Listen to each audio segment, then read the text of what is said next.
we look at the past, I would hope we can get inspired by looking at the craftsmanship and looking at the details and long to build better because we see beautiful things like this. Asher Benjamin was I think it was hard to be a builder in this era. I think it was hard to do things. He's a very inspirational person because he really understood and got designed very quickly. He's most famous for the books he wrote. Okay, and that's how I knew about him when I was at North Bennett Street. He wrote 7 books. There was 45 editions written from those books. 2 of the books were very popular. He's in this section. He's dies in 1845, but he's in this section because of his writing for the Greek Revival style. Now, ironically, the Greek Revival style, he wasn't very good at it. We're going to see a couple of his buildings where he just didn't execute them very well. He loved, I shouldn't say loved, he admired Charles Bulfinch. Bulfinch was his hero. Bulfinch was the guy who could do no wrong. And so he follows and looks around at Bulfinch and what Bulfinch did, and then ended up copying that. You'll see in his early design he had, and I guess as I realized he was carving as well, that all of these guys, all of the good guys in the 17 and 1800s, the good carpenters and craftsmen knew how to carve. Now, I take that from 3 individuals, but it seems like such an archaic, lost art, but it really was something that these guys practiced and knew how to do, and he was included in that. He is the first American pattern book author, and so he has an incredible amount of influence all around the country. And I've got him broken down in kind of 3 eras. His early career, and then Boston, the mid-career, and then kind of a late career. This is the Connecticut River Valley. I stole a lot of this stuff from Bill's book. So Bill, thank you, but you get the full credit. I'm excited because I always wanted to know about Asher Benjamin, and Bill finally wrote that book during the COVID. So if there's blessings for COVID, that's one of them. Anyway, so it's a wonderful book. He's born in Hartland, Connecticut, and ends up working in Suffield, but he ends up living for the first, until 1883, almost 30 years. He's working in this Connecticut River Valley. That goes from Massachusetts up to Vermont and New Hampshire. He basically travels in this era and realized that the best building in the country was happening in Boston and Philly and Charleston and things like that. The best building was not happening in the Connecticut River Valley. It wasn't as advanced, they were backward, and he starts working here. This is the Otis Phillips house. This was an addition that was put on the outside. This is in Connecticut. We know he carves these Ionic capitals. That's kind of his first job and first claim to fame that ends up helping him build a body of work. But these capitals were here. Now, interestingly, this is at Winter Tour, and this is the room from that house. It's called the Federal Parlor at Winter Tour. We studied it last time, and they had always said at Winter Tour that Asher Benjamin did this room. And I talked to Bill, he's not sure. It's unclear exactly what Asher did, but this is the room at Winter Tour that I've known for 15, 20 years now and never associated with this house, but that was the inside of this house. So he was a fairly wealthy merchant. He designs and builds this house. I mean, a very sophisticated federal style room in this period. This is early 1800s, 1790. And so he also did this circular staircase at the State House in Hartford. So these 2 pieces were his kind of first rise at the party. So evidently he was a very skilled craftsman, right? To be able to carve the columns, assuming he did some of that work inside, and then to do a circular stair, is impressive. He was looking at pattern books. I got one from William Payne here that he was looking at. He was learning from the past. He was looking at the books that those guys had sent out, and he ends up kind of building his name and reputation on these 2 projects, and he kind of moves from there. I told you that Bullfinch was his one of his heroes.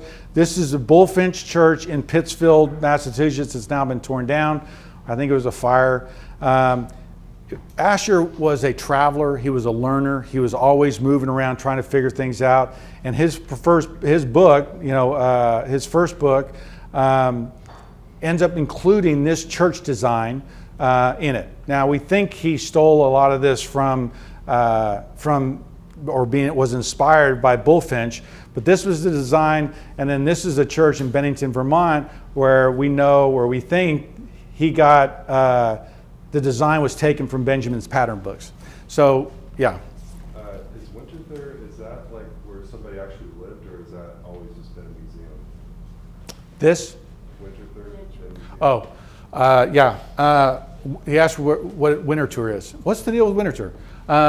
Winterthur is the DuPont family home. Okay, so it was his house for a long time, and then he kept expanding it as he bought historic rooms.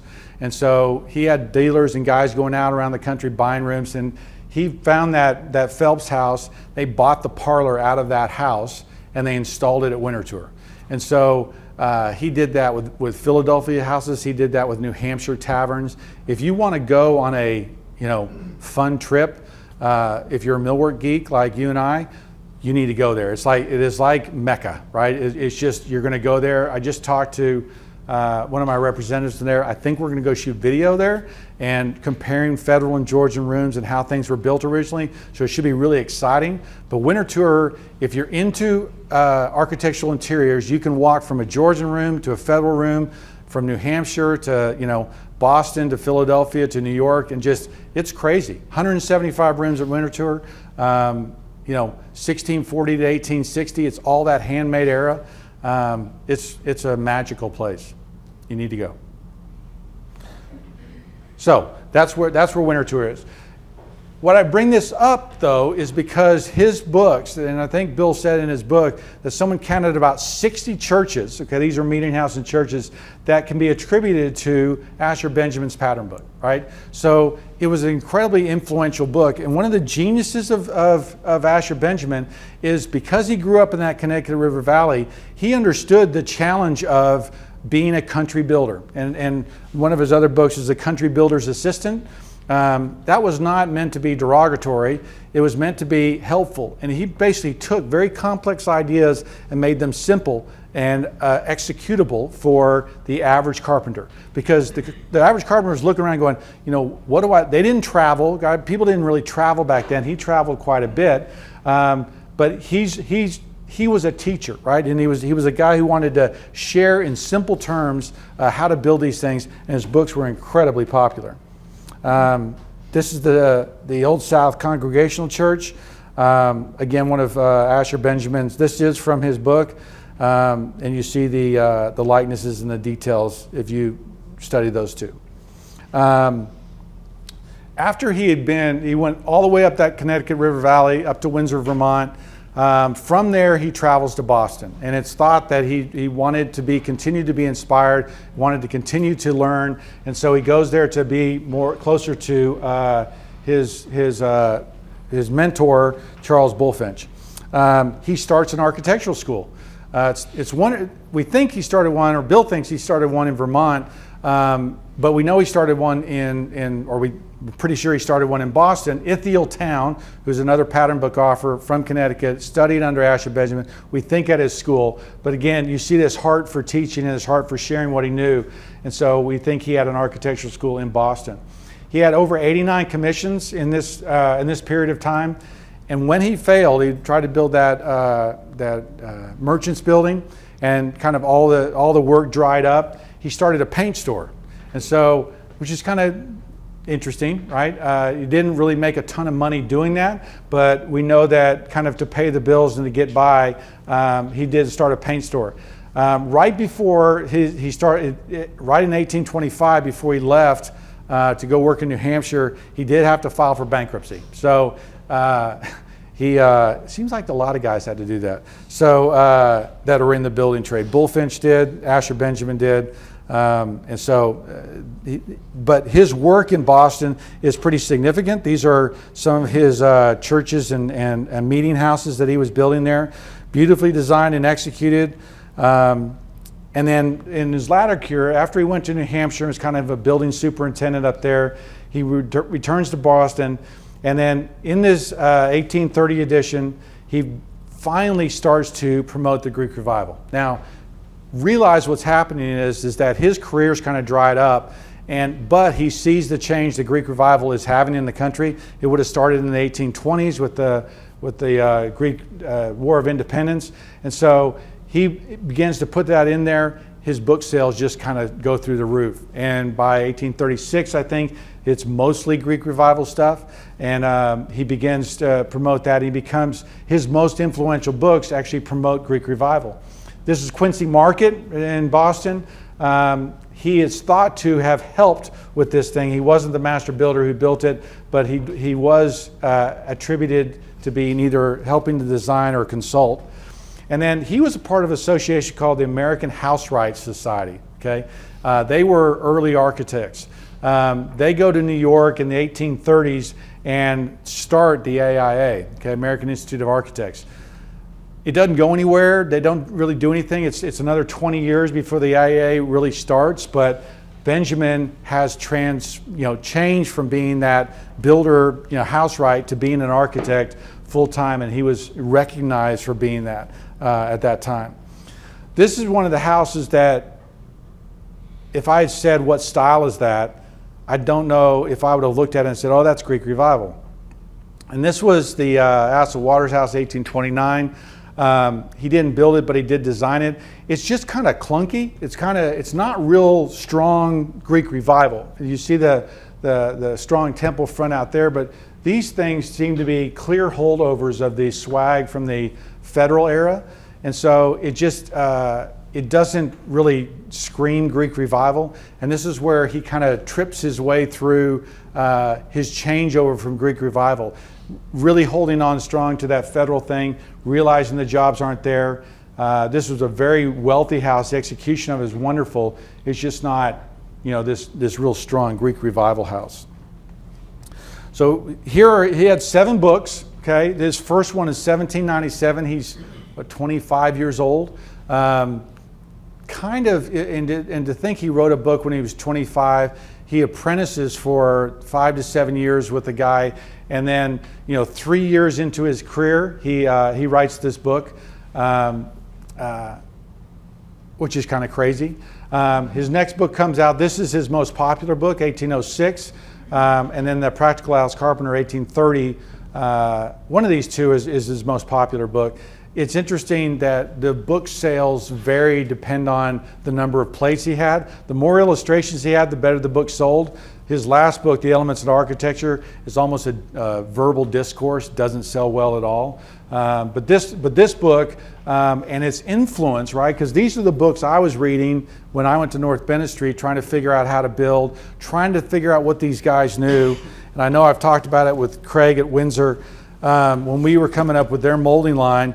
But if you think that one of his things that made him popular was that he simplified the building, you need to come look at these plates, okay? Because what he describes is how to make these moldings, how to strike these Greek Revival moldings, and how to build them with your plane, okay? So there's a lot of geometry in here. If I started reading these things to make a Grecian ovolo, you'd probably start glazing over if you aren't already glazing over. And so these are really complicated books. Richard, I don't even know if you can understand these things. And Richard's a great carpenter and craftsman, but they're thick, okay? And they're beautiful plates and everything else, and there's good designs and stuff. But when he describes how to do this, how to make a volute on a column, or how to build a stair, a circular stair, it's complex. It's thick, guys. And so it's one of the examples of how we've kind of fallen. We're not as good as we used to be. Lost art of building. If this was the simplest books available at the time, ugh, I'm sorry. I'm in a bad place because I'm not sure I understand how he was laying these things out. So anyway, here's his books, and this is really the legacy of Asher Benjamin in my mind. This is what he did so well, and you can see some of the plates and some of the drawings. It's thought that he didn't do the drawings, didn't do all these drawings. He had one of his second books had a co-author who was thought did a bunch of these drawings and stuff, and so he was not always executing those things. What are the lessons that we can learn from Asher Benjamin? First of all, he started out very poor, and he was just a hard-working kid. He was a hustler. He was, any opening he had to make an acquaintance. When he got to Boston, when he left Windsor to go to Boston, he worked some relationships with some guys he had, really hustled his way into jobs. He was a traveler, and he didn't travel to Europe, but he traveled all over New England following Bullfinch, looking at different designs, always a learner. He digested the William Payne, the English pattern books, and basically converted them for an American audience, converted for a country builder American audience. So he simplified the language enough so the guys could figure it out. His opportunity, his vision to be able to say, you know what people need in this area is a book on carpentry, is a book on building. I think that today, okay? I think there needs to be a book on building and architecture and trim that no one's writing and people don't know. And so we have to tell them, we have to help them. That's part of what these things are for. But his legacy is his writing, his teaching, and his sharing, and that's why he's one of my heroes.